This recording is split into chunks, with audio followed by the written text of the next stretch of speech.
Good morning everyone, সবাই কেমন আছো? আশা করি সবাই তোমরা অনেক ভালো আছো, আর আমিও ভালো আছি। আর শীতকাল মানেই কি বলো তো, বিছানা ছেড়ে একটুও উঠতে ইচ্ছা করে না। মনে হয় যে সারাদিন শুয়েই থাকে রোদ্দুরে। আমাদের বিছানাতে এত সুন্দর রোদ আসে পিছনের জানলা দিয়ে, কি বলবো, বাইরেই বেরোতে হয় না।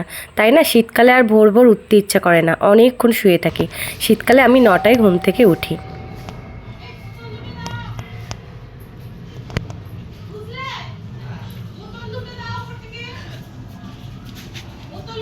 ঠাকুমা বলছে স্নান করা হয়ে গেছে। ঠাকুমা চান করা হয়ে গেছে।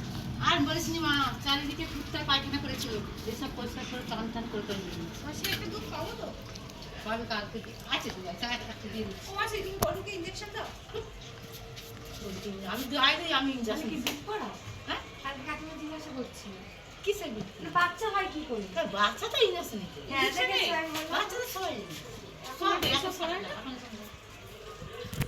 উঠে গিয়া ওই সামনে কোথাও এখন সব বাচ্চা ইঞ্জেকশন। এখন মেয়ে স্কুল নেই বলে তাই 9টায় ঘুম থেকে উঠছি, নইলে তো ভোর 5টায় ঘুম থেকে উঠতে হয়। আর যতই 9টায় ঘুম থেকে উঠি, নিজের ঘরের কাজ কিন্তু নিজেকেই করতে হয়, কারণ আমার কিন্তু কেউ করে দেওয়ার মতো হাতে বাড়িতে কেউ নেই। তোমরা দেখেইছো আমার একটা ছোট্ট হাসি খুশি মিষ্টি পরিবার, আর সেটা হচ্ছে আমি, আমার বর আর আমার মেয়ে। আর মাঝে মাঝে বাবা মারা আসে, তবে খুব একটা আসে সেটা নয় যে আসে, কিন্তু আমার পরিবারটা একদমই ছোট, তাই আমার নিজের কাজগুলো সব নিজেকেই করতে হয়। আর এখন বাসনগুলো নিয়ে চলে এলাম বাইরে, অনেকটা বাসন জানো তো। আর এই শীতকালে না একদম ভালো লাগে না ঘরের ভেতরে বাসন ধুতে। যেমন গরমকালে একদম বাইরে বসে বাসন মাজতে ভালো লাগে না এত রোদ্দুরে, তেমনি শীতকালে আমার একদম রান্নাঘরে বাসন ধুতে ভালো লাগে না, কারণ এত ঠান্ডা। তাই জন্য বাইরে গিয়ে বাসনগুলো মেজে এলাম। আর এখন চলে এলাম হচ্ছে রান্নাঘরে। তোমরা তো জানোই আমাদের মতো সাধারণ মেয়েদের কাছে ঘর আর রান্নাঘরটাই হলো একদম দুনিয়া। এটা আগের ব্লগেও বলেছি যে ঘর আর রান্নাঘর ছাড়া আর কিছুই নেই। আর আমার ব্লগে তো নেই, কারণ আমি সত্যি কথা ঘর আর রান্নাঘর আমার বাড়ি ছাড়া আমি আর তেমন কিছুই তোমাদের দেখাতে পারি না। কারণ আমার প্রত্যেক দিন সেরকম মানে ঘটনা ঘটে না যে তোমাদের দেখাবো, ভালোও নয় খারাপও নয়। কারণ আমি খুবই সাধারণ, তোমরা জানোই, একদম একটা সাধারণ মেয়ে। তবে সাধারণ মেয়ে বলে যে স্বপ্ন দেখতে নেই, এটা তো নিশ্চয়ই নয়। আমারও অনেক স্বপ্ন আছে, যে সেটাও পূরণ করার ইচ্ছা আছে। সবগুলোই তোমাদের সাথে, সব কিছুই তোমাদের সাথে শেয়ার করি। সেটা তোমরা জানোই যে একটা স্বপ্ন পূরণ হয়েছে, সেটা হচ্ছে কম্পিউটার। আরও একটা স্বপ্ন পূরণ হয়েছে, যেটা হচ্ছে তোমাদের কাছে আজ আসতে পেরেছি, নিজের মনের কথাগুলো শেয়ার করতে পারি। মানে অনেক কথা যেগুলো মানে আগে ভাবতাম যে এত কথা কাকে বলবো, কিন্তু এখন দেখো এত কথা বলি তোমাদের সাথে রোজ রোজ, যে মাঝে মাঝে তো কথা মানে বলার জন্য বুঝতেই পারি না যে কি বলবো, কারণ এত কথাই বলে ফেলি। আর কি বলো তো, আর এখন তো শীতকাল, আর বেলাটা না খুব ছোট, মানে মানে ঘরের কাজ আর রান্নাঘরের কাজ এইসব করতে করতে এই দিনটা কখন শেষ হয়ে যায় বুঝতেই পারি না। তারপর খাওয়া দাওয়া স্নান করা হয়ে যায়। শীতকালে একদম তো জানো নড়তে চড়তে একটু ভালো লাগে না। আর আমাদের ঘর বাড়িটা একদমই আগেই বলেছি, একটু রোদ পড়ে না যে একটুখানি মানে কি বলবো, মানে গায়ে একটু রোদ লাগবে সেটা নয়, খুবই ঠান্ডা। তাও যাই হোক, রান্না করতে করতে মানে একটু মানে ঘরের কাজ করতে করতে একটু গরম লাগে, সেরকম কোনো রোদ পড়ে না। হ্যাঁ, জানলার ধারটা সকালবেলা একটু রোদ পড়ে, তারপর আর রোদ পড়ে না।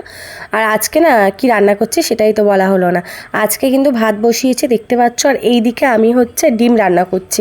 প্রত্যেক দিন গোটাই ডিম রান্না করি, কিন্তু আমার বর না ঠিক গোটা ডিমটা খেতে চায় না। ও সেই কুসুমটা বার করে আমাকে নয় মেয়েকে দিয়ে দেয়, ও খেতে চায় না। তাই জন্য আজকে ভাবলাম যে না, আজকে গোটা ডিম করবো না।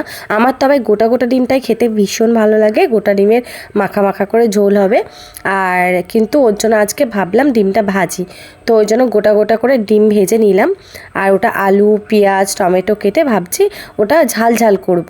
আর হ্যাঁ, ডালও বসাতে হবে, কারণ কেন বলো তো, শুধু ডিমের ঝাল করলে হবে না, ডিমের ঝোল করলে হয়ে যেত, তাহলে আর কিছু করতে হতো না। যেহেতু ডিমের ঝাল করছি তার জন্য তো ডাল করতেই হবে, কারণ আমার মেয়ে তো এইসব আবার ডিমের ঝাল টাল খায় না। ও শুধু ডিম ভাজা, ডাল আর আলু ভাতে, ওর কাছে এটাই এনাফ, ওর আর কিচ্ছু দরকার নেই। তাই জন্য ওর জন্য আমাকে আবার ডাল বসাতে হবে। আর আমার বরেরও তো ডাল প্রিয়ই বলতে পারো, ও ডাল ভাত দিয়ে দিলেই ও খেয়ে নেয়, ওরও এত কিছু দরকার নেই। তবে আমার হাবিজাবি কিছুই দরকার নেই, আমার একটু কিন্তু ঘি আলু ভাজা হলেই হয়ে যায়। আর নইলে যে কোনো তরকারি একটু মাখা মাখা মানে কষা হবে, তাই দিয়ে এক থালা ভাত খেয়ে নেবো। আমার অত ঝোল ঝালের দরকার হয় না, কিন্তু আমার বরের একটু ঝোল ঝালের দরকার হয়। আমার মেয়ে তো আবার খাবেন না এসব, ওই জন্য ওর জন্য ডাল আলু ভাতে পাঁপড় ভাজা নয় ডিম ভাজা। তো এখন টমেটো পেঁয়াজ কেটে ডিমের ঝালটা বসিয়ে নিলাম, ডিমটা রান্না করব বলে। আর চলো দেখতে থাকো। আর তোমরা আর কি বলবো বলো, আমি একটু আগেই বললাম না, আগে যখন কথা বলতাম না কারোর সাথে তখন ভাবতাম এত কথা কোথায় শেয়ার করব। আর এখন তোমাদের সঙ্গে রোজ রোজ এত বকবক করি যে কথাই খুঁজে পাই না যে তোমাদেরকে কী বলবো। এটাই, তোমরাও কি আমার মতনই এইরকম কি ব্লগ করতে গিয়ে কি ভাবো যে কি বলবো? জানি না, তোমরা কমেন্ট করে বলো যে কি বলবো, আমি তো বুঝতেই পারি না। আর কি বলো তো, আগেই বললাম যে আমরা হলাম হচ্ছে অতি সাধারণ, আর যারা একটু মানে আমাদের ঘর আর বাড়ি ছাড়া কিছুই নেই, তাই জন্য আর কি বকবক করবো আর ঘর আর বাড়ি নেই। তো যাই হোক, তাড়াতাড়ি রান্নাবান্নাগুলো করে নিই। এই করতে করতে 12টা সাড়ে 12টা বেজে গেল। এমনিই দেরি করে ঘুম থেকে উঠেছি, তবে তারপরে অনেক বাসন ধুলাম, ভাবলাম বাসনগুলো গুছিয়ে নিই, কারণ গোছাবো করে না আমার আর হয় না। আমি যদি বলি পরে বাসন গোছাবো, তো বাসনগুলো পড়েই থাকে সেই সন্ধ্যে পর্যন্ত, রাত্রি পর্যন্ত, মানে পরের দিন গোছানো হবে। তাই জন্য ভাবলাম না, এদিকে রান্না হচ্ছে, রান্নাটা হোক, আর এদিকে আমি বাসনগুলো গুছিয়ে রাখি। আর ভীষণ ঠান্ডা লেগে না আমার গলাটা ধরে গেছে, তাই কদিন আমার ব্লগ দেওয়া হয়নি।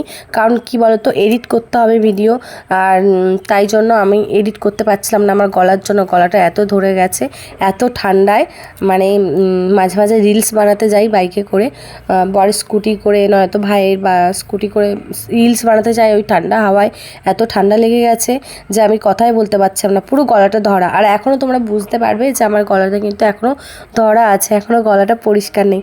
আর ভীষণ কাশি হচ্ছে, কিন্তু এখন কথা বলছে এখন কাশি হচ্ছে না। দেখেছো, কাশির নাম নিয়েছি আর কাশি হওয়া শুরু হয়ে গেছে।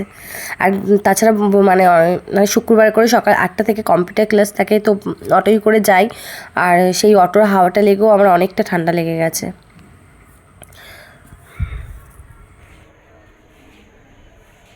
এই মোনা, তাড়াতাড়ি আয়।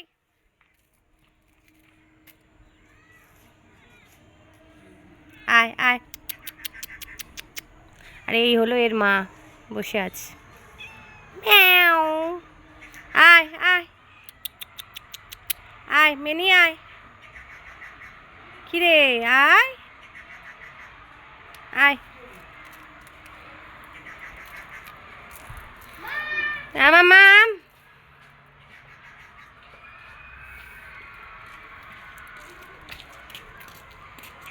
মামাই দেখছে, দেখো। এই যা এখন। আর তোর কি স্নান টান করার ইচ্ছে আছে?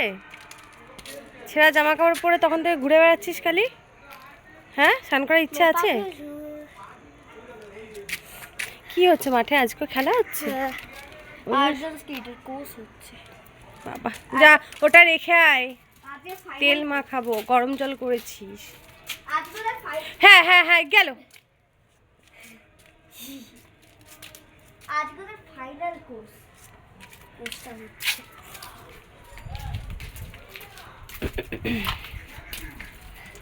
হলো কেন আসতে? হ্যাঁ, এত দেরি হলো কেন? খেলছিলাম পিহু। কটা বাজে? হ্যাঁ, দেখিনি।